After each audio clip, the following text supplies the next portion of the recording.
Where will the little fir tree's burning desire for adventure take him? Hans Christian Andersen, today on the Classic Tales podcast.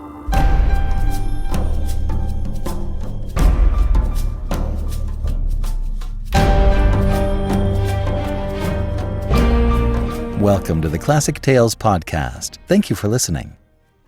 Well, we're in a bit of a fix, and we need your help. And as usual, I've left it until the last minute. Last year, Cilla was diagnosed with breast cancer.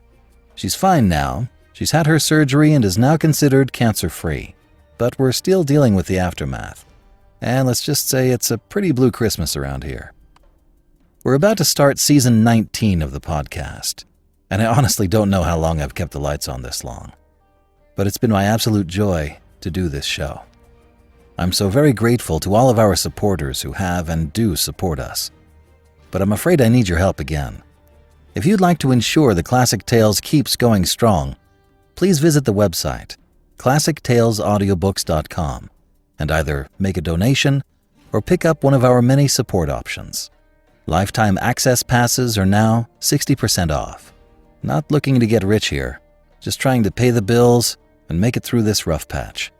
So if you can lend a hand, we'd really appreciate it. Please go to classictalesaudiobooks.com and click the appropriate button. And now, The Fir Tree by Hans Christian Andersen.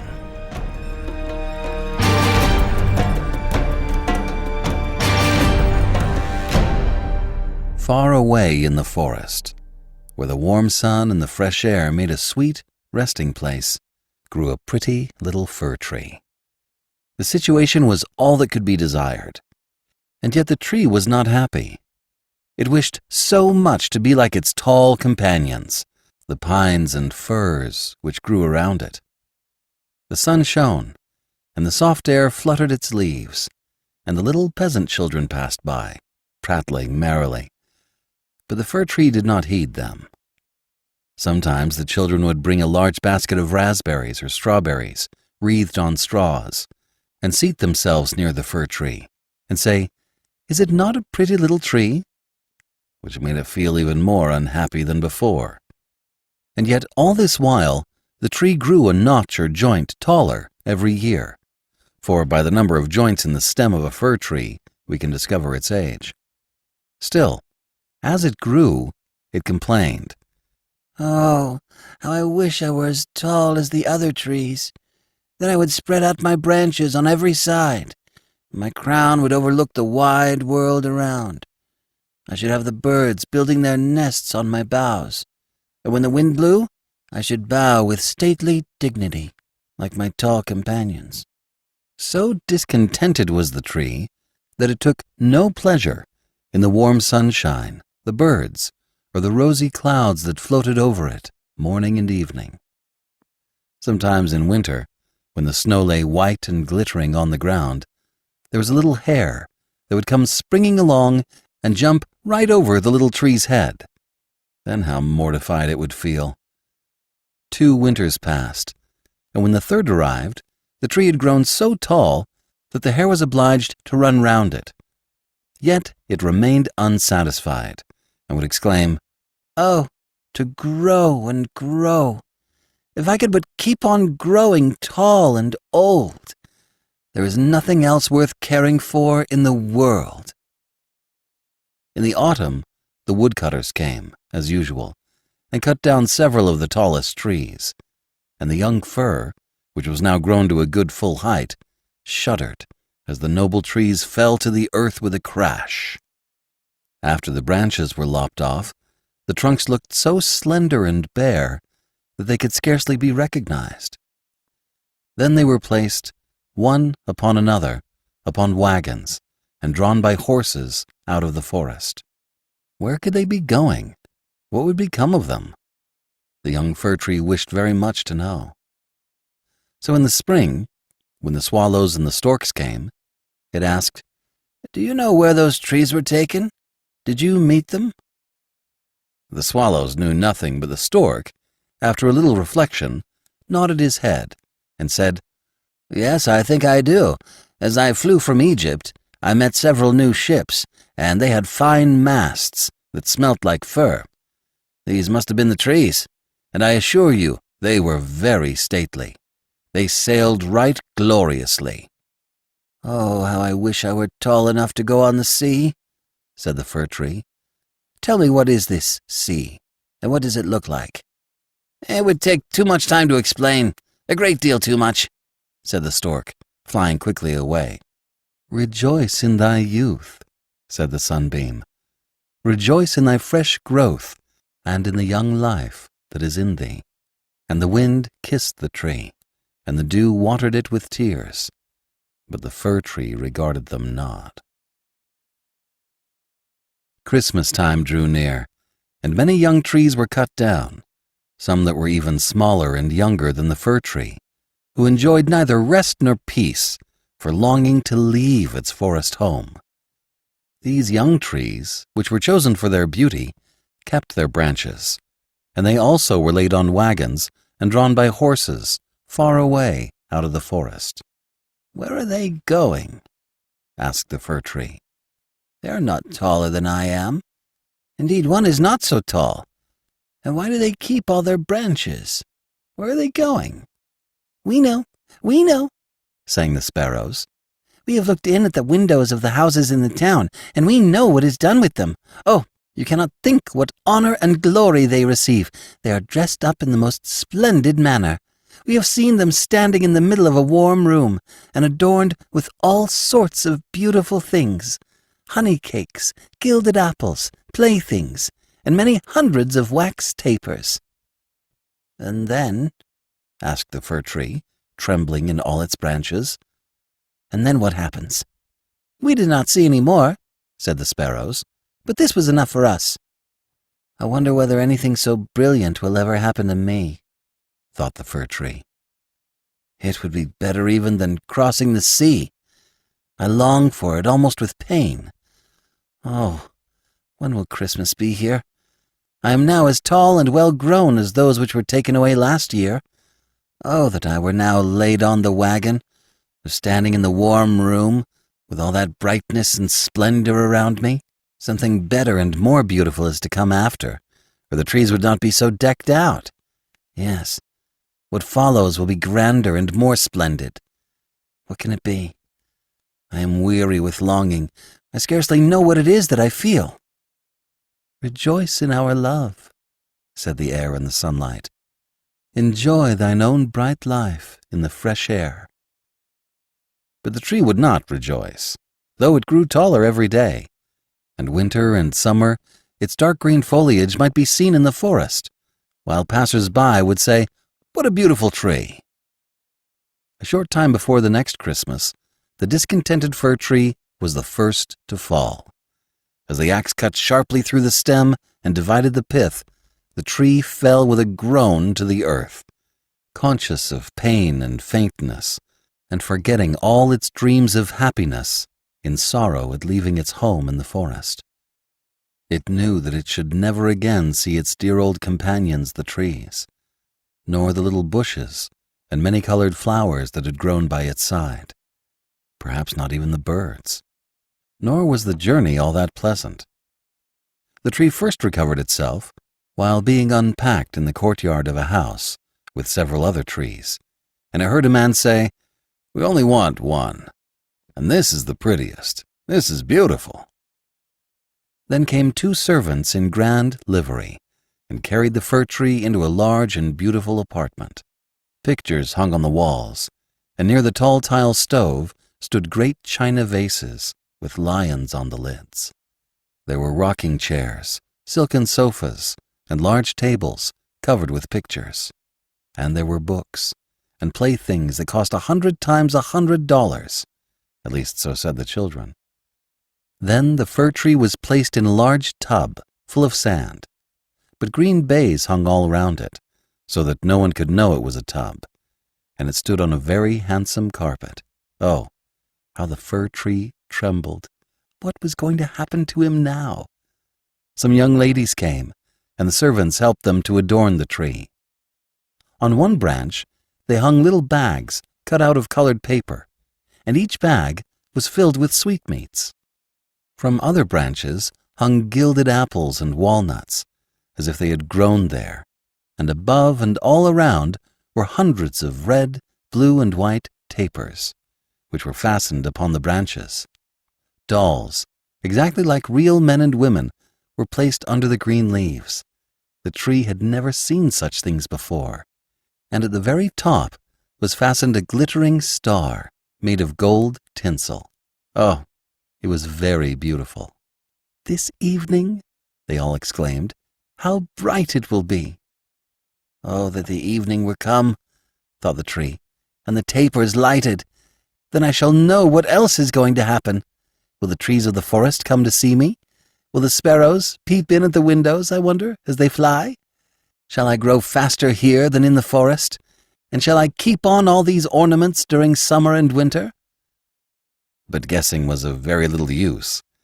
His back ached with trying, and this pain is as bad for a slender fir tree as a headache is for us. At last the tapers were lighted, and then what a glistening blaze of splendor the tree presented. It trembled so with joy in all its branches that one of the candles fell among the green leaves and burned some of them. "Help! Help!" exclaimed the young ladies, but no harm was done, for they quickly extinguished the fire.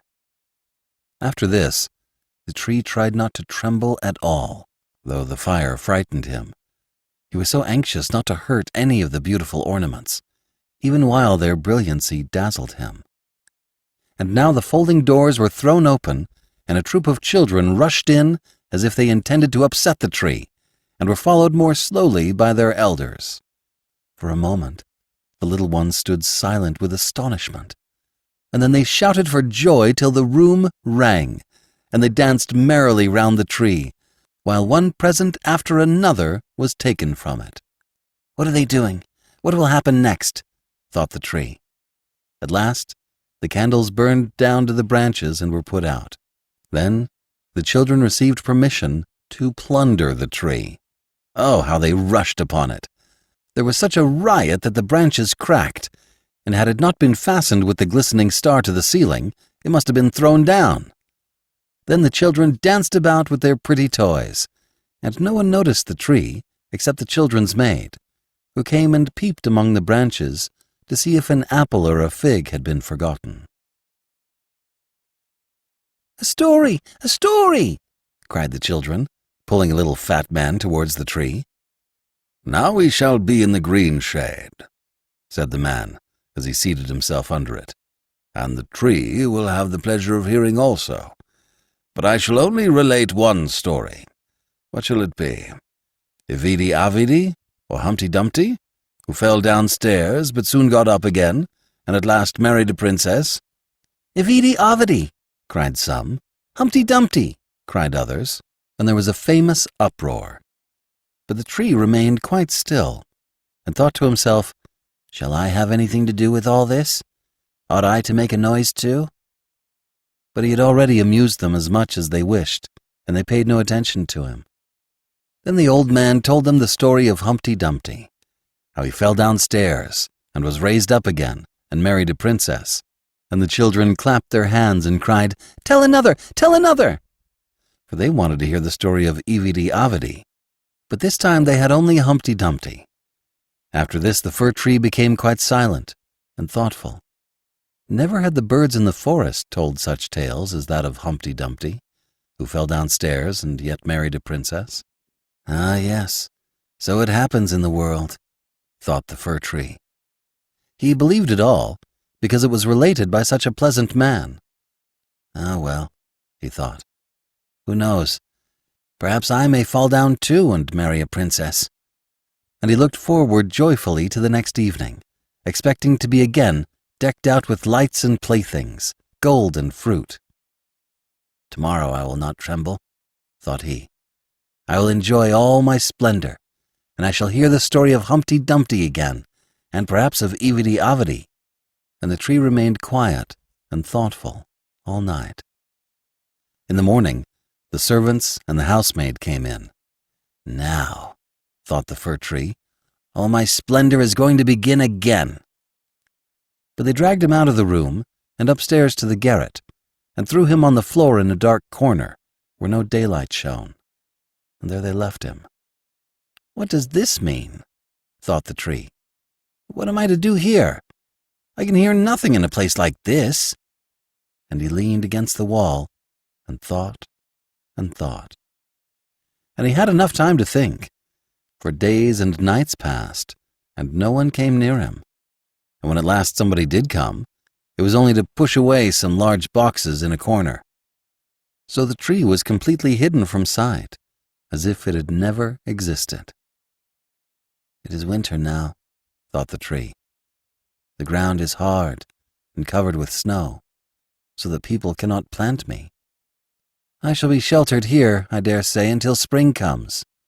How thoughtful and kind everybody is to me. Still, I wish this place were not so dark and so dreadfully lonely, with not even a little hare to look at. How pleasant it was out in the forest, while the snow lay on the ground, when the hare would run by, yes, and jump over me too, although I did not like it then. Oh, it is terribly lonely here.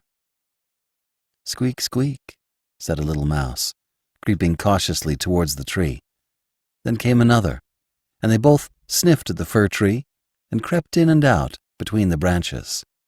Oh, it is very cold, said the little mouse. If it were not, we should be very comfortable here, shouldn't we, old fir tree? I am not old, said the fir tree. There are many who are older than I am.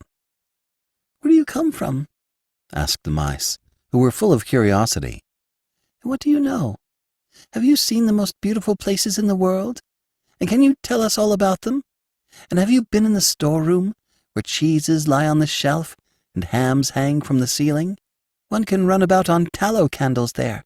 One can go in thin and come out fat. I know nothing of that, said the fir tree. But I know the wood, where the sun shines and the birds sing. And then the tree told the little mice all about its youth. They had never heard such an account in their lives.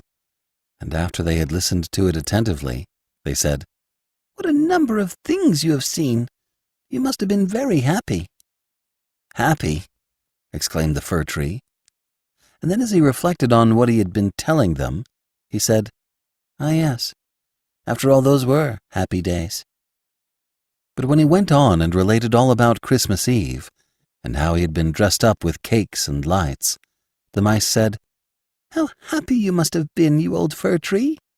I'm not old at all, replied the tree. I only came from the forest this winter. I am now checked in my growth. What splendid stories you can tell, said the little mice. And the next night 4 other mice came with them to hear what the tree had to tell. The more he talked, the more he remembered.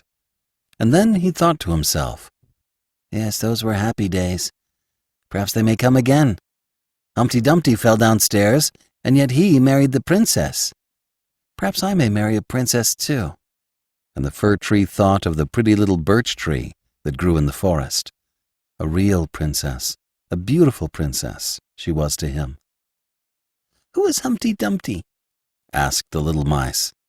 And then the tree related the whole story.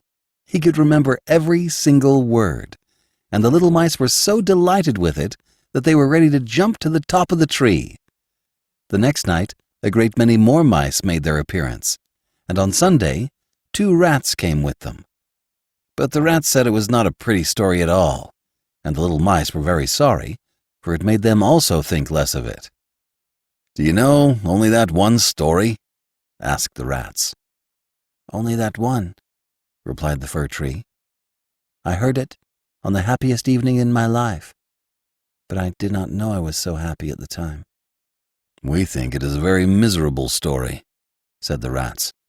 Don't you know any story about bacon or tallow in the storeroom? No, replied the tree.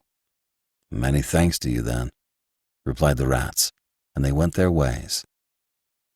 The little mice also kept away after this, and the tree sighed and said, It was very pleasant when the merry little mice sat round me and listened while I talked. Now that is all past, too. However, I shall consider myself happy when someone comes to take me out of this place. But would this ever happen? Yes. One morning, people came to clear up the garret. The boxes were packed away, and the tree was pulled out of the corner and thrown roughly on the floor. Then the servants dragged it out upon the staircase, where the daylight shone. "Now life is beginning again," said the tree, rejoicing in the sunshine and fresh air. Then it was carried downstairs and taken into the courtyard so quickly that it forgot to think of itself and could only look about. There was so much to be seen.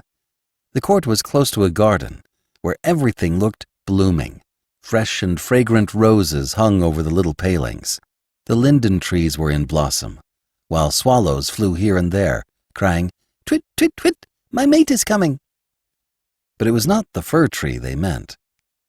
"Now I shall live," cried the tree joyfully, spreading out its branches. But alas, they were all withered and yellow, and it lay in a corner, among weeds and nettles. The star of gold paper still stuck in the top of the tree and glittered in the sunshine. 2 of the merry children who had danced round the tree at Christmas and had been so happy were playing in the same courtyard. The youngest saw the gilded star and ran and pulled it off the tree. "Look what is sticking to the ugly old fir tree," said the child, treading on the branches till they cracked under his boots. And the tree saw all the fresh, bright flowers in the garden, and then looked at itself and wished it had remained in the dark corner of the garret. It thought of its fresh youth in the forest, of the merry Christmas evening, and of the little mice who had listened to the story of Humpty Dumpty. "Past, past," said the poor tree. "Oh, had I but enjoyed myself while I could have done so. But now it is too late." Then a lad came and chopped the tree into small pieces, till a large bundle lay in a heap on the ground. The pieces were placed in a fire, and they quickly blazed up brightly, while the tree sighed so deeply that each sigh was like a little pistol shot. Then the children who were at play came and seated themselves in front of the fire, and cried, "Pop, pop." But at each pop, which was a deep sigh, the tree was thinking of a summer day in the forest, or of some winter night, there when the stars shone brightly, and of Christmas evening, and of Humpty Dumpty, the only story it had ever heard or knew how to relate, till at last it was consumed. The boy still played in the garden, and the youngest wore on his breast the golden star with which the tree had been adorned during the happiest evening of its existence. Now all was past. The tree's life was past, and the story also past. For all stories must come to an end, sometime or other.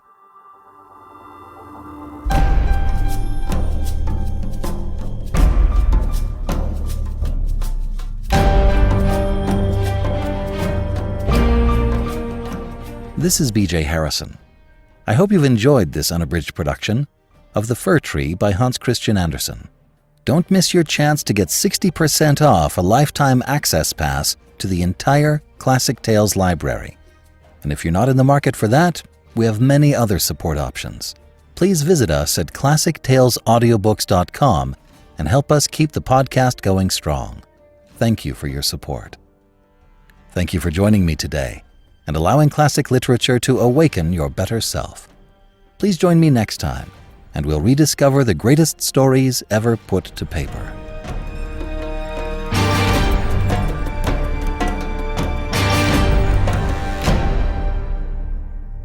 Part of the Airwave Podcasting Network.